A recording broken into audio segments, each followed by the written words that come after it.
धन्यवाद अध्यक्ष महोदय। सर्वप्रथम मैं आपका धन्यवाद देना चाहूंगा कि त्रिभुवन सहकारी विश्वविद्यालय विधेयक पे मुझे अपनी पार्टी की तरफ से आपने बात रखने का मौका दिया। अध्यक्ष महोदय, सहकारी आंदोलन में आज से पहले भी ऐसी कई सारी समितियां बनी हुई हैं, चाहे वो एनडीआरआई हो जो कैराना में है, आईएआरआई हो दिल्ली की, इरमा हो आनंदा की, ये सारी वो संस्थाएं हैं जो कहीं ना कहीं सहकारिता के आंदोलन को मजबूत करने में लगातार प्रयास करती रही हैं। 2018 में हमने देखा कि डेयरी किसान मंडल से हरियाणा के जो किसान थे, डेयरी का काम करते थे, उनको बड़ा फायदा सहकारिता के माध्यम से देने का काम किया गया। आईएआरआई में 2020 में जो डिजिटल खेती थी उससे पंजाब को सीधा फायदा मिला।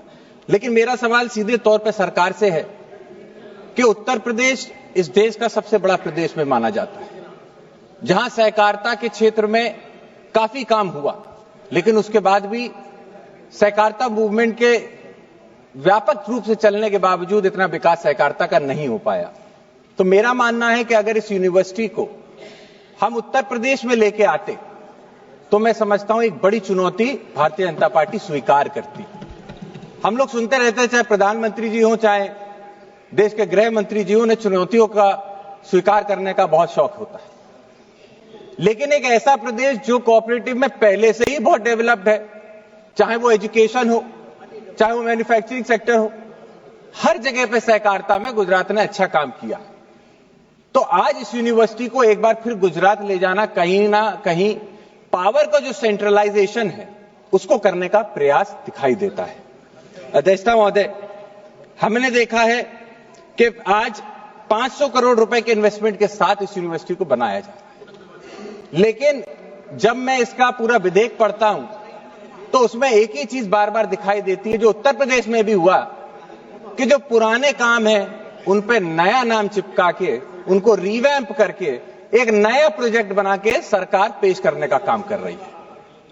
अगर आपको बनानी थी यूनिवर्सिटी तो एक नया संग्रहालय क्यों नहीं आप बना रहे हैं? आप उसी जो इरमा थी पुरानी, उसकी क्या आने वाले सालों में दुर्दशा होगी?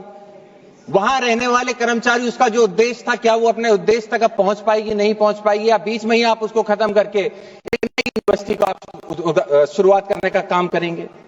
आने वाले समय में जो उसके अंदर कर्मचारी होंगे, जो बात अभी पीछे कही गई, उसके अंदर chancellor, vice chancellor, deans, professor आप रखने जा रहे हैं, लेकिन उनके लिए क्या मानपात होंगे उसके बारे में कहीं नहीं लिखा। साथ में पावर अगर आप 2-2, 3-3 लोगों को देंगे तो कहीं ना कहीं उनमें टकराव होने का भी शंका होती है। साथ ही में अध्यक्ष महोदय, मैं आपसे कहना चाहूंगा कि अगर हम कोऑपरेटिव को आगे बढ़ाना चाहते हैं, हम चाहते हैं कि कोऑपरेटिव मूवमेंट आने वाले समय में जो उसका मुख्य उद्देश्य था किसानों की समृद्धि में योगदान हो, अगर वो हम करना चाहते हैं तो इस यूनिवर्सिटी को उत्तर प्रदेश ले जाने में हमारा प्रयास होना चाहिए। मैं सिर्फ 2 सुझाव देकर अपनी बात खत्म करूंगा। मेरा पहला सुझाव, जैसा मैंने कहा कि इस यूनिवर्सिटी को हमें उत्तर प्रदेश में ले जाने का प्रयास करना चाहिए। हमारे ही देश के प्रधानमंत्री जो उत्तर प्रदेश की वाराणसी से सांसद चुन के आते हैं, कितना अच्छा होता अगर इस यूनिवर्सिटी को आप उन्हीं के लोकसभा के क्षेत्र में ले जाते, लेकिन आप वहां नहीं ले गए। हम मान सकते हैं आप गोरखपुर नहीं ले जाओगे, गोरखपुर ना ले जाते, लेकिन मैंने खुद देखा है, आप एफपीओ की बातें करते हैं। उत्तर प्रदेश के अंदर कानपुर देहात वो क्षेत्र है जहां पे एफपीओ सबसे ज्यादा मजबूत है। अगर वहां पे सहकारिता को इतना बूस्ट मिल रहा है तो क्यों नहीं कानपुर देहात के अंदर हमने इस यूनिवर्सिटी, क्योंकि कानपुर देहात पहले से ही एजुकेशन का एक हब है, अगर वहां इस यूनिवर्सिटी का हम लोग स्थापना करते तो मैं समझता हूं आने वाले समय में सहकारिता को और मजबूती मिलती।